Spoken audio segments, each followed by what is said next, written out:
깊은 밤 민두식의 저택안. 집안 공기가 무겁게 내려앉은 가운데 서로를 향한 불신과 증오가 불꽃처럼 튀어오르고 있었다. 경채와 설이. 두 여인은 같은 공간에서 그러나 결코 공존할 수 없는 적수로 서 있었다. 경채의 눈은 불타올랐고 설이의 입술은 단단히 다물려 있었다. 무슨 음모를 꾸민지는 몰라도 내 뜻대로는 안 될 거야. 설이의 목소리는 가라앉아 있었지만 그 속에는 날카로운 칼날 같은 결의가 숨어 있었다. 경채는 고개를 살짝 젖히며 비웃었다. 끝까지 버틴다고 해서 이길 수 있을 것 같아? 언니처럼 착한 척하는 사람은 결국 무너져. 난 수단 방법 안 가리고 밀어붙일 거니까. 두 사람 사이의 공기는 마치 폭풍 전야처럼 터질 듯 긴장으로 팽팽해졌다. 다음 날 새벽 민강유통 사무실. 선재와 경채가 조용히 회의실을 점거한 듯 앉아 있었다. 커튼이 쳐진 어두운 공간에서 두 사람은 음모의 그림자를 더욱 짙게 드리웠다. 경채가 손을 떨며 속삭였다. 이제 어떡하죠? 괜히 나섰다가 나까지 손해보게 생겼어. 선재는 의자에 몸을 기댄 채 입가에 냉혹한 미소를 흘렸다. 민경채 씨, 지금은 흔들릴 때가 아닙니다. 손해라고요? 손해는 설이 같은 사람이 입는 거예요. 우리는 이길 겁니다. 수단과 방법을 가리지 않으면 반드시 이깁니다. 경채는 선재의 말에 숨을 몰아쉬었다. 정말 그렇게 될까요? 믿으세요.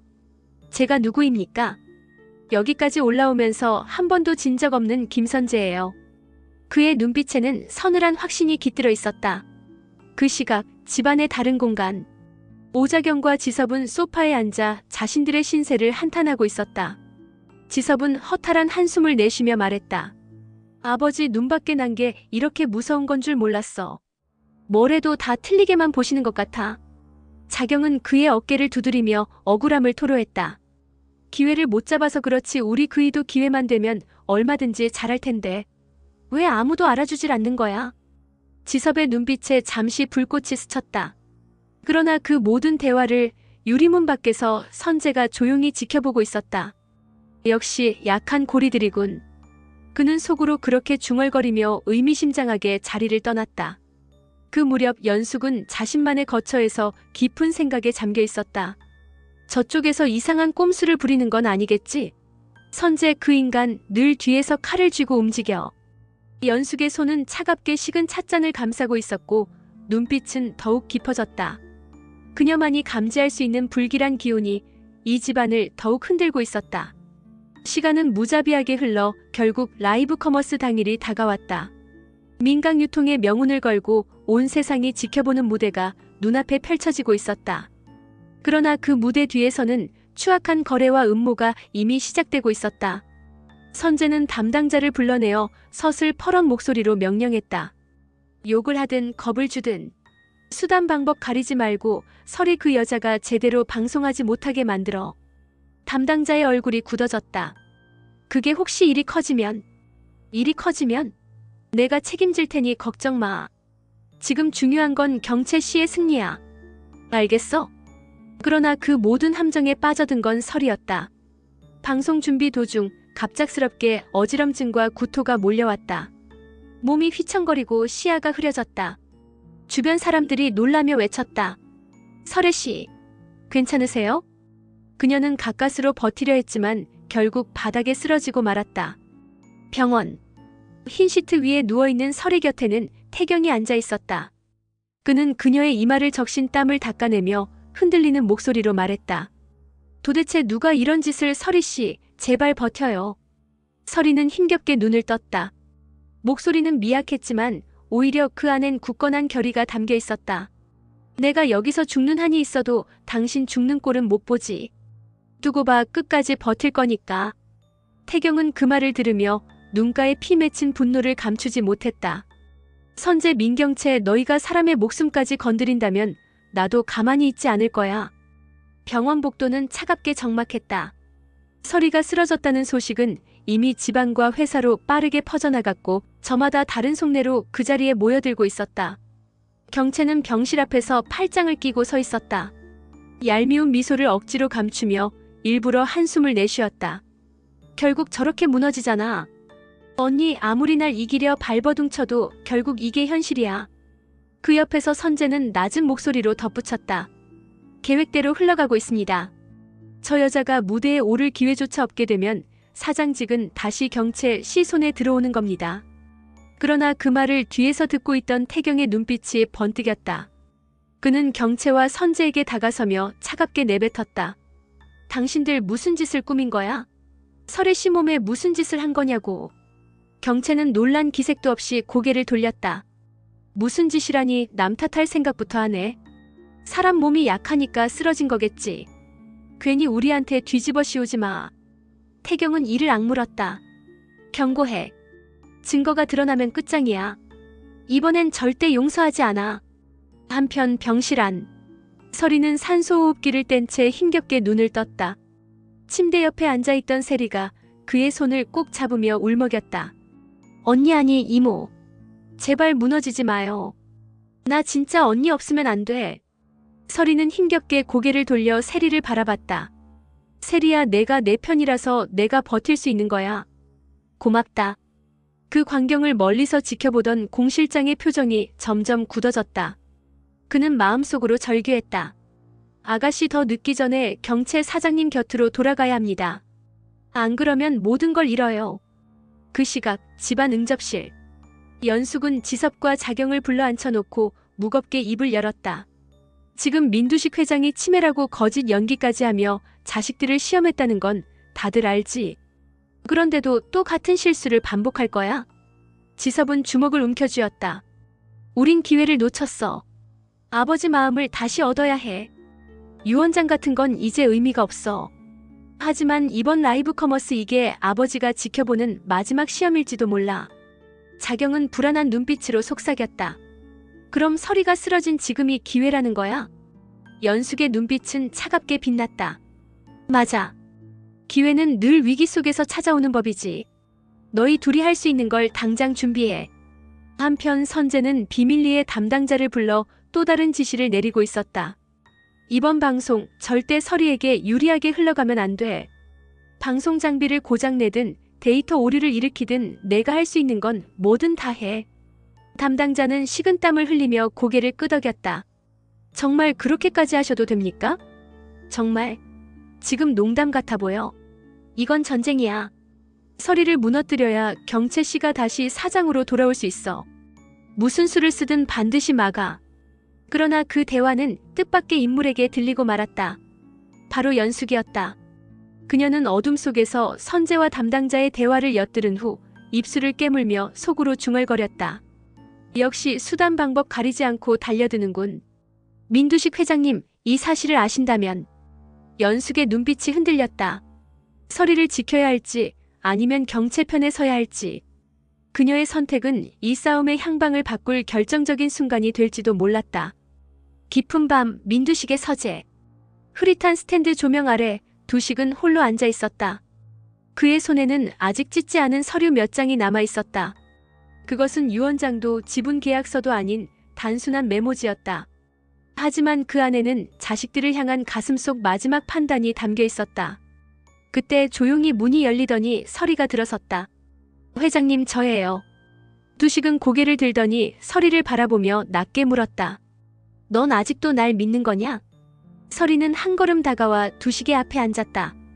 회장님은 저한테 한 번도 손길을 거두신 적 없었잖아요. 아무리 자식들이 등을 돌려도 저한테만은 마지막 믿음을 주셨으니까. 두식의 눈가가 잠시 흔들렸다. 내가 치매라고 거짓 연기를 했을 때 넌 무슨 생각을 했냐? 분노요. 슬픔이요. 하지만 동시에 알았어요. 회장님이 진짜로 원하시는 게 뭔지.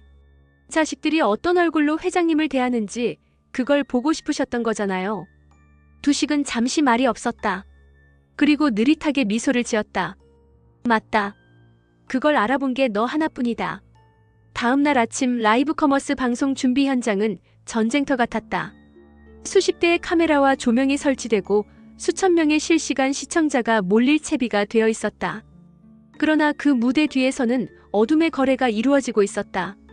선재가 담당자를 다시 불러 속삭였다. 내가 장비 한 대만 고장내면 된다. 송출 서버가 잠깐이라도 멈추면 서리는 무능한 사장 후보로 낙인 찍히겠지. 담당자는 주저하며 손을 떨었다. 하지만 들키면 들키면? 내가 책임질 거라고 했잖아. 넌 그냥 지시만 따르면 돼. 그 시각 세리는 서리의 대기실 앞에 서 있었다. 공 실장이 다가와 불안한 목소리로 속삭였다. 아가씨, 제발 경체 사장님 편에 서주세요. 지금이 마지막 기회입니다.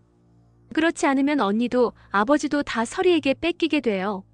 세리는 흔들리는 눈빛으로 병실에서 서리가 했던 말을 떠올렸다. 세리야, 내가 내 편이라서 내가 버틸 수 있는 거야. 세리는 두 손을 움켜쥐고 중얼거렸다. 하지만 나까지 무너지면 경채 언니는 어떡하라고. 그리고 천천히 서리의 대기실 문을 열었다. 이모, 잠깐 얘기할 수 있어요? 서리는 미소를 지으며 세리를 맞았다. 하지만 그 순간 세리의 눈빛은 낯설고 차가웠다. 그때 태경은 다른 곳에서 움직이고 있었다. 그는 민두식의 주치의였던 간호사와 만나 서류 한 뭉치를 건네받았다. 간호사가 떨리는 목소리로 말했다. 이거 민두식 회장님의 진료 기록인데요. 약물 투여 내역이 이상합니다. 정상적인 용량보다 훨씬 많은 진정제가 기록되어 있어요. 누군가 의도적으로. 태경은 눈을 가늘게 뜨며 속삭였다. 역시 선재, 내가 이런 짓을 한 거였군. 태경의 손에 쥐어진 이 증거는 민두식뿐 아니라 경채와 선재가 짜놓은 모든 판을 뒤엎을 수 있는 폭탄과도 같았다. 그리고 마침내 방송 시작을 알리는 카운트다운이 울렸다. 19:8. 서리와 경채는 무대 뒤에서 서로를 마주 보았다. 불꽃이 튀는 눈빛, 팽팽한 긴장. 서리는 낮게 속삭였다. 이 싸움 당신이 아무리 수단 방법 가려도 끝은 내가 잡을 거야. 경채는 억지 미소로 대꾸했다. 끝을? 웃기지 마. 끝은 내가 정해. 서리, 넌 그저 내 발밑에서 무너지는 조연일 뿐이야. 무대 위 조명이 터져 올랐다. 그리고 운명의 라이브 커머스 전쟁이 시작되려 하고 있었다. 현장은 숨이 막힐 만큼 뜨거웠다. 라이브 커머스 송출센터에서 수많은 스태프들이 분주히 움직이고 채팅창에는 이미 수천 명의 시청자가 몰려들고 있었다. 무대 앞에는 서리와 경채, 두 사람이 각자의 브랜드 제품을 들고 서 있었다. 곧 시작합니다. 카운트다운이 다시 울려 퍼졌다. 그 순간 세리가 무대 뒤로 걸어 들어왔다. 서리는 그녀를 발견하고 미소를 지으며 다가갔다. 세리야, 와줬구나. 그러나 세리의 눈빛은 싸늘했다. 이모, 미안해요. 하지만 난 언니 편을 들어야 할 것 같아. 서리의 얼굴이 굳었다. 세리, 너까지 그러면. 세리는 시선을 피하며 낮게 중얼거렸다. 아버지가 경채 언니를 버리면 그 집안은 다 무너져요. 난 그걸 못 보겠어. 서리는 눈가가 떨리며 세리의 손을 붙잡았다. 세리야, 내가 믿는 게 진짜 가족이야? 아니면 내가 두려워하는 그림자야? 세리는 대답하지 못하고 손을 뿌리치듯 빼내며 자리를 떠났다. 그 모습에 서리의 가슴은 무너져 내렸지만 동시에 불타는 결심이 더욱 단단해졌다. 방송은 시작되었다. 시청자 여러분, 오늘은 민강유통의 두 사장 후보가 직접 제품을 소개합니다. 카메라가 서리를 비추자 그녀는 환한 미소로 인사했다. 안녕하세요, 백서리입니다. 오늘 이 자리에서 진심을 담아 말씀드리고 싶습니다. 이어 경채가 화면에 잡혔다. 민경채입니다. 저는 말보다 결과로 보여드리겠습니다. 두 사람의 목소리가 교차하자 채팅창은 불꽃처럼 튀었다. 경채 파이팅! 서리 언니 믿어요. 두 여자의 전쟁이다. 하지만 무대 뒤에서 이상한 일이 벌어지고 있었다. 송출 장비의 모니터가 갑자기 깜빡이더니 화면이 순간적으로 끊겼다. 스태프들이 당황해 소리쳤다. 서버가 다운됩니다. 카메라 전환 지연. 송출 끊깁니다. 그 사이 담당자가 선재에게 전화를 걸었다. 말씀하신 대로 했습니다. 장비가 고장 난 척했으니까. 선재는 만족스러운 미소를 지으며 전화를 끊었다. 이제 서리는 무너진다. 그러나 바로 그 순간 태경이 뛰어들어왔다. 스탑! 송출 멈추지 마! 그는 긴급 USB를 감독에게 건네며 소리쳤다. 이걸 바로 연결해. 실시간으로 내보내. 모니터에 띄워진 것은 민두식의 진료 기록이었다. 그리고 곧 태경의 목소리가 생방송 화면을 뚫고 흘러나왔다. 시청자 여러분, 지금 여러분이 보고 계신 이 회사의 뒤편에서 어떤 음모가 벌어지고 있는지 아십니까? 민두식 회장은 치매가 아니었습니다. 오히려 누군가가 의도적으로 약물을 투여해 거짓 증세를 만들고 있었던 겁니다. 현장은 아수라장이 되었다. 경채의 얼굴이 사색이 되었고 선재는 숨이 막힌 듯 주위를 둘러보았다. 서리는 태경을 바라보며 눈물이 고인 눈빛으로 속삭였다. 드디어 진실이 드러나는 거군요. 무대 위 두식이 천천히 걸어 들어왔다. 그의 목소리는 천둥처럼 울려 퍼졌다. 이제 그만하라. 내가 치매라니. 내가 무너졌다고. 그 모든 건 내가 직접 만든 시험이었다. 그런데 너희는 내 자식들이라는 것들이 날 팔아넘기려 했구나. 경채와 지섭, 수정, 셀이 모두 고개를 들지 못했다. 두식의 눈빛은 서리에게 향했다. 내가 지켜본 건 단 한 사람뿐이었다. 설에, 너는 나를 끝까지 버리지 않았다. 그리고 두식은 선언했다. 이제 사장은 설이다. 앞으로 민강유통의 주인은 바로 이 여자다. 두식의 선언이 끝나자 정적이 흘렀다. 누구도 입을 열지 못한 채 숨조차 죽이고 있었다. 그 침묵을 깨트린 건 경채의 날 선 목소리였다. 아버지, 아니 회장님, 그 여자를 사장으로 앉히겠다고요? 피 한 방울 안 섞인 여자를? 저희 자식들은 뭐가 됩니까? 경채의 눈빛은 분노로 불타올랐고 옆에 있던 선재는 그녀의 어깨를 움켜쥐며 거들었다. 회장님, 다시 생각하십시오. 이건 감정입니다. 서리를 세우는 건 회장님의 인생 전체를 스스로 부정하는 겁니다. 두식은 차갑게 일갈했다. 감정? 너희들이 날 배신했을 때 이미 가족이 아니었다. 내가 본 건 설이 한 명뿐이었다. 세리가 갑자기 무대 앞으로 뛰쳐나왔다. 아빠, 그건 아니야. 경채 언니가 잘못한 게 있어도 그래도 피부치잖아. 어떻게 모르는 여자를 우리 위에 세울 수 있어? 세리의 목소리는 눈물로 떨리고 있었다. 그러나 두식은 눈길조차 주지 않았다. 세리야, 넌 너무 여리고 결국 남의 말에 휘둘린다. 내 눈에 보이지 않았냐? 내 언니가 나를 어떻게 팔아넘기려 했는지. 세리는 말문이 막혀 그대로 주저앉았다. 서리가 그녀를 부축하려 했지만 세리는 서리의 손을 거칠게 뿌리쳤다. 나도 이모가 싫어졌어. 아빠를 빼앗아간 사람 같아. 그 순간 태경이 앞으로 나섰다. 모두 조용히 하십시오. 여기서 끝낼 수 없습니다. 그는 두 번째 USB를 꺼내 들었다. 이 안에는 민두식 회장님의 건강 진료 기록뿐만 아니라 선재 씨가 비밀리에 작성한 장부가 있습니다. 뇌물, 비자금, 그리고 불법 정치 자금 모두 낱낱이 기록돼 있습니다. 선재의 얼굴이 창백해졌다. 내가 감히 그걸 어디서? 태경은 단호히 끊어쳤다. 진실은 언젠가 드러납니다. 회장님을 속이고 회사를 사유화하려 한 자는 누구든 이 자리에서 끝날 겁니다. 분노에 휩싸인 선재는 자리에서 벌떡 일어나 태경에게 달려들었다. 내가 뭔데 이 모든 걸 뒤엎으려 드는 거야? 감히 내 판을 깨겠다고. 경채도 따라 외쳤다. 그래, 난 포기 못해. 사장직은 내 거야. 어떤 수를 써서라도 빼앗아올 거야. 그러나 두식의 천둥 같은 고함이 울렸다. 그만. 아직도 눈이 안 떠지느냐? 너희들이 탐욕에 미쳐날 시험할 때 이미 끝난 것이다. 두식은 단호히 서류를 꺼내들며 선언했다. 이제 유언장은 의미 없다. 나는 치매가 아니었고 그 모든 연기는 너희를 시험하기 위함이었다.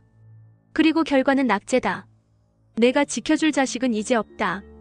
그는 서류를 찢어버리며 덧붙였다. 내가 가진 모든 지분, 내 집, 내 자리 이제 서리에게 준다. 그녀가 이 집안을 바로잡을 마지막 희망이다. 순간 장내는 폭풍 같은 웅성거림으로 뒤덮였다. 지섭은 얼굴이 새하얗게 질리며 주먹을 움켜쥐었다. 경채는 눈을 부릅뜨며 울부짖었다. 안 돼. 난 포기 못해. 사장직은 내 거라고. 서리는 눈물을 머금고 고개를 숙이며 낮게 속삭였다. 제가 과연 감당할 수 있을까요? 두식은 굳은 목소리로 답했다.